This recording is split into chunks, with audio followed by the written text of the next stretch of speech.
भाई जो गुरु वचन पे डट गए, कट गए फंद 84 के। उदाहरण के लिए पेश है अल्लाह की खोज के सच्चे खोजी की आत्मकथा।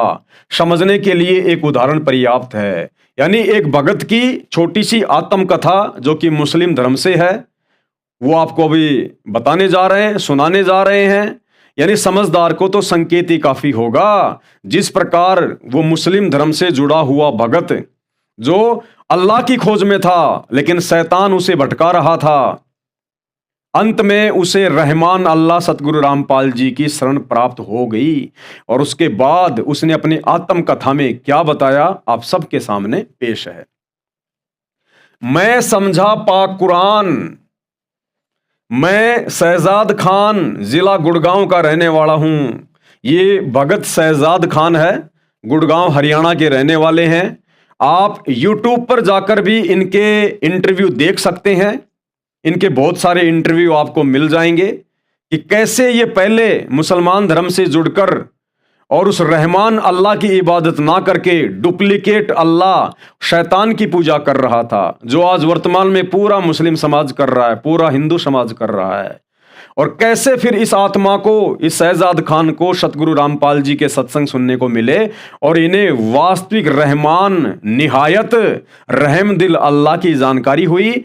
और इन्होंने सभी धर्म की बाधाओं को तोड़कर, लोक लाज झूठी मर्यादाओं को तोड़कर इसने सतगुरु रामपाल जी की शरण ग्रहण की। और कैसे इस आत्मा का उस अल्लाह सतगुरु रामपाल जी ने जीवन बदल के रख दिया।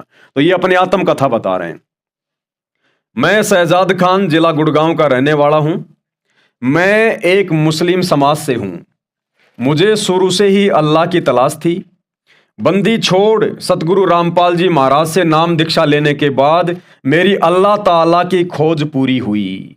ये बंदी छोड़ क्या है जो सतगुरु रामपाल जी के नाम से पहले लगा है? ये अल्लाह के नाम से पहले लगता है, खुदा के नाम से पहले लगता है। बंदी छोड़ यानी वो अल्लाह, वो खुदा, वो परमात्मा जो संसार के झूठे बंधनों से, जिन बंधनों में हमारे को उस डुप्लीकेट अल्लाह शैतान ने, काल ने बांध रखा है, कर्मों के बंधन से जिस शैतान ने, जिस काल ने हमें बांध रखा है, जो उन सभी कर्मों से छुड़वा दे, उसको कहते हैं बंदी छोड़। यानी बंधनों से छुड़वाने वाला बंदी छोड़, जो शैतान के बंधन से छुड़वा दे, काल के बंधन से छुड़वा दे, जो कर्मों के बंधन से छुड़वा दे, जन्म और मरण के बंधन से छुड़वा दे, जो दुखों के बंधन से छुड़वा दे, अकाल मृत्यु के बंधन से छुड़वा दे, उसको कहते हैं बंदी छोड़। तो वो बंदी छोड़ अल्लाह सतगुरु रामपाल जी वर्तमान में धरती पे प्रकट हैं।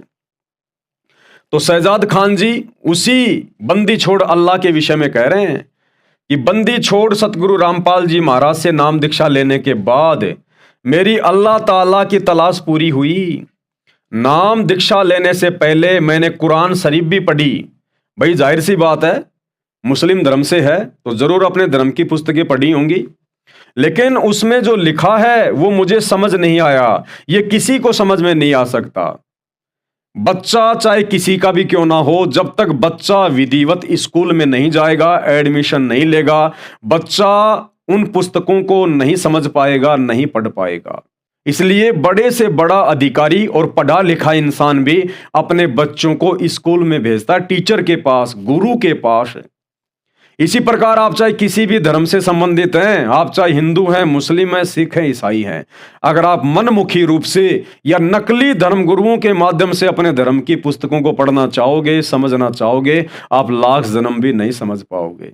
आपको वास्तविक टीचर के पास जाना पड़ेगा। और अध्यात्म का एकमात्र वास्तविक टीचर होता है सतगुरु, बाखबर तत्वदर्शी संत, जो स्वयं वो अल्लाह ही धरती पे आकर तत्वदर्शी संत की भूमिका करता है, बाखबर की भूमिका करता है, इल्म वाले की भूमिका करता है, एक सच्चे मुर्शिद और संत सतगुरु की भूमिका करता है। इस अध्यात्म वाले सिलेबस को केवल वही पढ़ा सकता है और इसका दूसरा कोई टीचर इस संसार में, इस कायनात में नहीं है। मुझे शुरू से ही हमारे जो मुस्लिम समाज में जो मुल्ला काजी और हमारे बड़े बड़े बुजुर्ग होते थे, उन्होंने बस एक ही बात सिखाई थी, नमाज पढ़ो, रोजे करो, बकरा ईद मनाओ, बकरे काटो, मांस खाओ, कुछ भी करो, लेकिन मालिक का नाम लो। मैंने मुस्लिम समाज में रहते हुए ये सारी भक्ति साधना की जो मुस्लिम समाज में बताया जाता है, लेकिन इसके करते हुए मुझे कोई भी लाभ नहीं मिला और ना वर्तमान में मुसलमान समाज के किसी व्यक्ति को मिल रहा है। नमाज करते करते, रोजे करते करते, बकरीद मनाते मनाते किसी को कोई लाभ नहीं है। लाभ का मतलब आध्यात्मिक लाभ नहीं है, यानी आत्मा में, रूह में वो संतुष्टि, वो शांति नहीं है। अल्लाह की अभी तक किसी को कोई प्राप्ति नहीं है। उसको कहते हैं परमात्मा की प्राप्ति होना, तो वो संतुष्टि किसी को नहीं है। अगर भाग्य में दुख हैं तो दुख ही आ रहे हैं, सुख हैं तो सुख मिलते जा रहे हैं। किसी का एक्सीडेंट होना है तो वो होके रहेगा, किसी का बेटा मरना है तो मर के रहेगा, वो नहीं बचेगा। क्यों? क्योंकि कोई भी धर्म का मानने वाला सच्ची इबादत नहीं कर रहा है।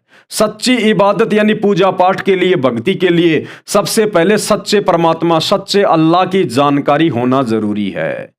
तो जब तक हमें यही पता नहीं चलेगा कि वो अल्लाह है कौन, कहाँ है, कैसे मिलता है, वो भगवान है कौन, कहाँ रहता है, कैसे मिलता है, उसकी भक्ति कैसे की जाती है, शास्त्रों में कहाँ लिखा हुआ है, तो भक्ति यानी इबादत के हम खाक करेंगे। हम तो केवल देखा देखी चल रहे हैं, भेड़ चाल में चल रहे हैं। तो उसी भेड़ चाल में, देखा देखी में अपने मुल्ला मौलवियों के कहने से भगत शहजाद दास जी भी चल रहे थे, लेकिन इसके करते हुए मुझे कोई भी लाभ नहीं मिला। मेरा खुद का कोई काम धंधा नहीं था।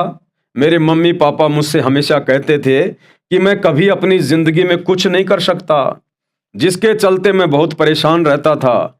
मुस्लिम समाज में मुझसे जो भी कहा जाता था मैंने वो सब किया, लेकिन उससे भी मुझे कोई राहत नहीं मिली। मुझे बताया था कि एक तहज्जुद की नमाज होती है, इसका समय रात्रि को ईशा की नमाज के बाद से शुरू होता है और फजर की नमाज का वक्त शुरू होने के साथ समाप्त हो जाता है। लेकिन फजर की नमाज का समय शुरू होने से 1 घंटा पहले का समय अफजल यानी बेहतरीन समय माना जाता है। इसको सबसे पहले हमारे नबी हजरत मोहम्मद सल्लल्लाहु ने पढ़ा था। इसको पढ़ने से अल्लाह ताला से नज़दीकी प्राप्त होती है और गुनाहों को माफ़ करवा देती है, गुनाहों को रोकती है, सभी मुरादें पूरी करती हैं। अल्लाह ताला से जो मुरादें मांगते हैं वही मिलता है, हर दुआ पूरी होती है। पाक हदीस में कहा है कि तहज्जुद की नमाज पढ़ा करो, क्योंकि इसको नेक बंदे पढ़ा करते हैं। जितने भी नेक बंदे हुए हैं उन्होंने इसको पढ़ा है। इससे अल्लाह ताला से नज़दीकी नसीब होती है, गुनाहों को माफ़ करवा देती है और गुनाह करने से रोकती है। इसका यह सवाब है, यानी इसका यह फल है। तहज्जुद की नमाज के वक्त अल्लाह ताला यानी परमात्मा, परमेश्वर की तरफ से ऐलान लगता है कि है कोई मांगने वाला, उसकी मुरादों को पूरा किया जाए। सुबह सूर्योदय से लगभग 1 घंटा पहले की नमाज, जिसे हम फजर की नमाज कहते हैं, अगर इस नमाज को पढ़कर आप किसी काम के लिए निकलते हो तो ये समझ लो कि आपका वह काम तो होगा ही होगा। ये 100% सत्य है, यानी मुसलमान धर्म में ये माना जाता है। भगत शहजाद खान जी बता रहे हैं, मैंने लगभग ये साधना यानी ये भक्ति, ये इबादत 22 साल तक की, लेकिन मुझे इन 22 सालों में एक दिन भी ऐसा नहीं हुआ कि मुझे लगा हो कि आज मुझे कुछ फायदा हुआ हो, मेरा कैरियर बन गया हो, मेरा कोई काम हो गया हो या किसी चीज में परफेक्ट हो गया हूं। मुझे ऐसे किसी भी लाभ का अनुभव नहीं हुआ। ये तो शुक्र है उस अल्लाह ताला का जो मुझे संत रामपाल जी महाराज के रूप में मिले। देखो भाइयों और बहनों, बहुत ही गंभीर पॉइंट है। क्या कह रहे हैं भगत शहजाद खान जी? और पुस्तक किसने लिखी है? उस अल्लाह ताला सतगुरु रामपाल जी ने, उस परमेश्वर ने। और भगत शहजाद खान जो कह रहे हैं वो अपने कर कमल से सतगुरु रामपाल जी लिख रहे हैं। और भगत शहजाद खान जी क्या कह रहे हैं? कि शुक्र है खुदा का जो उस अल्लाह ताला के रूप में, उस परमेश्वर के रूप में, बड़े अल्लाह के रूप में, रहमान अल्लाह के रूप में मुझे संत रामपाल जी की शरण प्राप्त हो गई।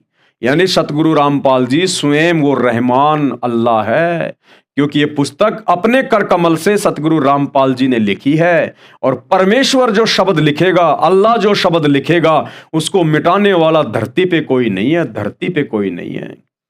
तो आप और हम उपदेशी भाई बहनों को यह विश्वास होना चाहिए कि भगत शहजाद खान की जीवनी को लिखते समय सतगुरु रामपाल जी ने अपने कर कमल से ये शब्द लिखे हैं कि उस अल्लाह ताला का, अल्लाह ताला कौन? परमात्मा, परमेश्वर, अल्लाह, उस अल्लाह ताला का जो मुझे संत रामपाल जी के रूप में मिले और शास्त्रों के अनुसार सही सत भक्ति बताई। कौन से शास्त्रों के अनुसार? मुस्लिम धर्म के धर्म ग्रंथों के अनुसार, तौरात, जबूर, इंजिल, कुरान शरीफ, कुरान मजीद के अनुसार, उनमें दिखा दिखा के, पढ़ा पढ़ा के, और भगत शहजाद खान ने फिर वो भक्ति स्वीकार की कि वास्तव में हमारे धर्म के मुल्ला, मौलवी, काजी, जिनको ना कुरान शरीफ का पता, ना मस्जिद का पता, किसी भी धर्म ग्रंथ का नहीं पता, केवल देखा देखी, वो आबाई, भेड़ चाल में पूरे समाज को घसीट रहे हैं, शैतान की इबादत करवा रहे हैं।